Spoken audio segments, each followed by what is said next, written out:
Good morning, everybody. North Carolina Prepper. I want to do a video this morning on pandemic shopping list. With a recent pandemic coming, or may not come, who knows, you may need to bug in and shelter in place for 30 days. So I'm going to give you a list of step-by-step of go here, buy this, buy that. You can tailor this list to your own needs, like if you need gluten-free or you're diabetic or whatever, you can tailor this list to you. But basically, it's me. Go here and do this because you need to buy this stuff now before the panic ensues. You need to ensure that you have everything you need to survive in house, and it needs to be shelf stable. Because depending on pandemic, power will probably still remain, but just in case, you need shelf stable food supplies if you have to stay in your house for weeks at a time. You need to be ready for disruption of services. But let's go ahead and get this list. It'll be relatively cheap, probably maybe under $150 for the things you need for one person. So you can, like I said, you can change it and make a big deal and change things all around. But let's go ahead and get into it, and let me begin. Now this part, I want to talk about flour and sugar and generally baking things.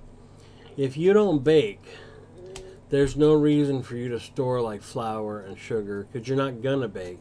It's not your thing. So you need to think about that and get what you will use. If you do not use them, it's a waste of time to think I'm going to learn to bake during the middle of a high crisis time.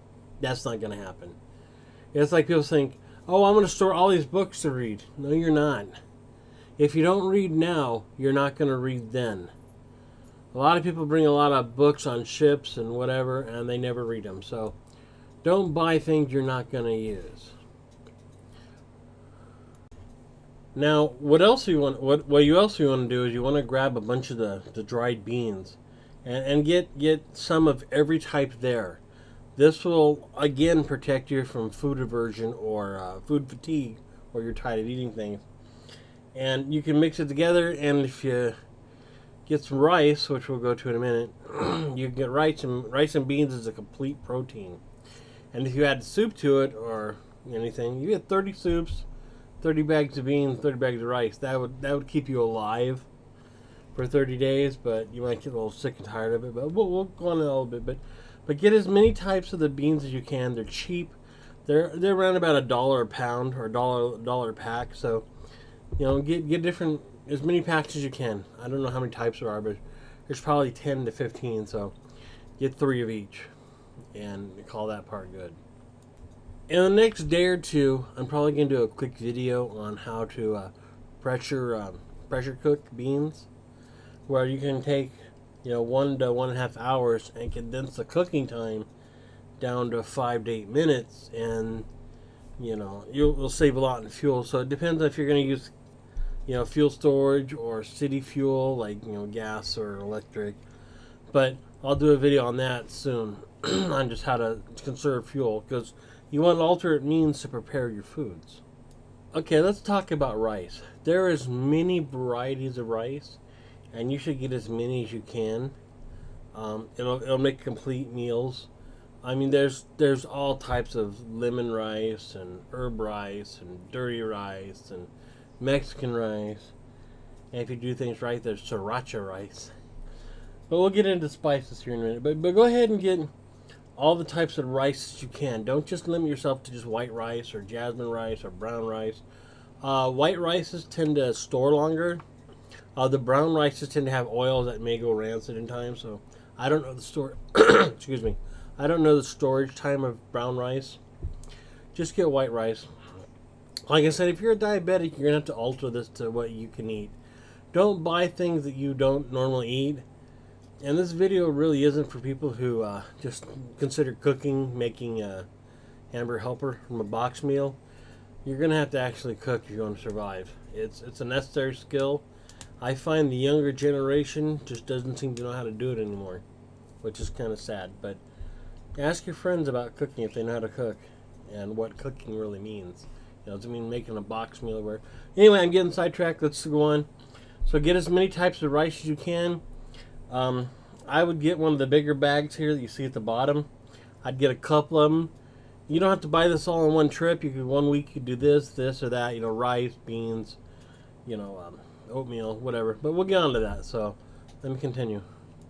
Pick up a bunch of boxes of oatmeal and pick up a bunch of the boxes of the little flavored packets like apples and cinnamon or whatever you want. The boxes of those. Oatmeal is such an easy thing to make breakfast, and it's a stick to your ribs type meal. It really sticks to your gut, so you feel full for a long time, probably because of the fiber. But get as many flavors as you can to avoid food fatigue. And you could add other things to it. Grits are good, but they require some time to cook. And grits can be different for different people. Some people don't like it, some people do. I don't know. But get that. Get a lot of oatmeal, a lot of different oatmeal flavors. That'll go a long way to preventing food fatigue. Grab as many cans of meat as you can, canned meat. This will be your protein source. Beans have protein too, but this will be a quiet protein source. So get as many different types of canned food. Tuna, canned chicken, canned anything. Just get a bunch of it, as much as you can. I would say probably 50% of your stuff should be canned foods. I wouldn't buy things like canned macaroni and cheese or canned raviolis or things like that, high carb, high pasta. Now, comfort foods have their place, don't get me wrong. And you should buy what you eat. But canned foods, get Spam, get tuna, get canned chicken, get anything. Get a lot of that. Get as much canned food as you can. Okay, so let's begin with the shopping tips. I would highly recommend grabbing as many of these dry soup mixes as you can. Each one of these bags will make about a half gallon. That's 8 cups. And you can mix that with rice or beans to help protect against food aversion or food fatigue, where you get tired of eating the same thing over and over again. A little extra water. You could throw in a brick of like ramen noodles, and that could double the 8 cups, half gallon, all the way up to a gallon of soup. So I don't know exactly how much soup you're going to eat at a time, but each one of these packs will make a gallon if you do it right, or a half gallon recommended, or like I said, a gallon with adding a lot of things like rice or top ramen or whatever, ramen noodles. So there's the rice part of this, or the soup part of this. So grab as many of these as you can. How much you buy is going to depend on your needs for your family, for you, for your spouse, for your children that are away, or whatever. Now, other than food, water is going to be very important. So water's pretty easy to come by if you have a pool or whatever. You don't want to use pool water, but you can. Okay, water's everywhere. And like I said, during a pandemic, I expect public service to stay on. Water, electricity, sewer. I expect these to stay on. Because nothing kills everybody. But you're going to want to get your teas and your Kool-Aids and your flavored drinks. Because you don't want to think, you can drink just water, and a lot of people are fine with that.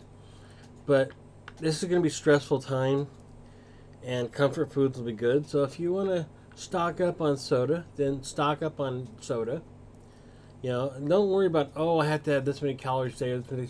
You got to stay alive. You're quarantined. You can deal with a weight gain or whatever later. That's probably bad advice, but it is what it is because this is how things are. So get water or store water or procure water or whatever.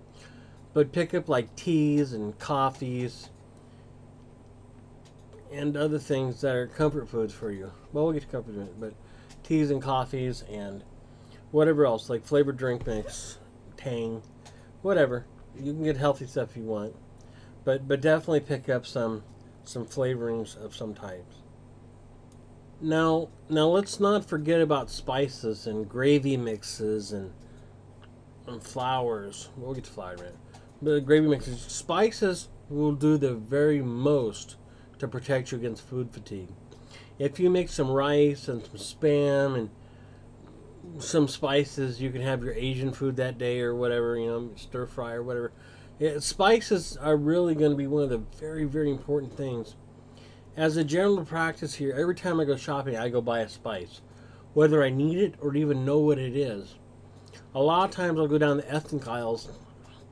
For some reason, in the ethnic aisles, the spices are about half the price or less of the normal spice. I don't know why. It's the same brands. I don't know.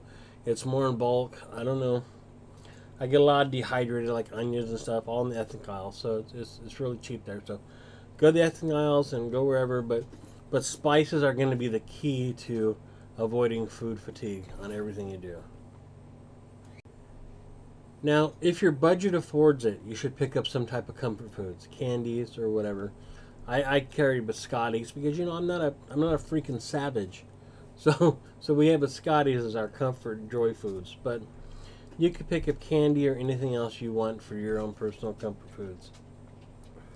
Now, if you want a list specific of buy this amount of this, I mean, my list is general, but it's kind of specific in what you need. I didn't put pasta in there because I figure you probably have it, or go buy pasta if you don't have it. But depends on how much you eat, you know. I don't want to give you really bad foods, you know, just like empty calories, but look at different pastas and stuff if you want. And I'll put links at the bottom for specific things, like you want 1 month food supply based on, well, the one I put here is 1,600 calories to 2,400 calories. So you can go ahead and say, buy this amount of chicken, buy this amount of sugar, buy this amount of this. If you're not going to bake, though, it's not going to help you. If you can't come up with your own recipes, it's not going to help you. See what your family eats per month, and then you'll know what you need. If you guys, well, like we eat a lot of meatloaf, well, that's not really a shelf-stable food. But I know that if I'm going to eat meatloaf once a month, I'm going to need 4 pounds of meat stored away. Now, I could dehydrate it like my Video Hamburger Rocks, and that would work. I haven't tried it with turkey, but I would. But I could easily put away 4 pounds to 10 pounds of dehydrated beef. And because I did a video on it about storing it. It's shelf-stable. In fact, I'll probably do that now. I'll go buy some today and do it. But dehydrate it. I'll have all the things in meatloaf. I'll put it in like little jars in the meals you see people do. Or meals in a jar. You see a lot of those. I'll do that with meatloaf. Good tomorrow. And that's it. It's really simple to prepare if you just think ahead. Buy it now while it's cheap before the pandemic hits, you know. I mean, everybody bought N100 masks for the bird flu. Bless you. For the bird flu. And it cost a whole lot of money. Now, afterwards, they dropped about $2 to $3 a mask. I don't know what they are now because I bought them before the bird flu. But if you buy things before they're in demand, they'll be a lot cheaper. And right now, they're not in demand. For this Ebola thing that's going on right now, 2 people are infected. The infection factor or whatever is 1 person generally infects 2. Or mumps is like 1 person infects 12. You know, so there's 2 people. So it hasn't blown out of control yet now. And if it ever will, I have no idea. It's not like food's going to go to waste if I don't use it. I'll start cycling it out in a month or 2. But just go ahead and buy it now while it's cheap. Okay, I've rambled on long enough. This is North Carolina Prepper. Please have a great day and be prepared. Thank you.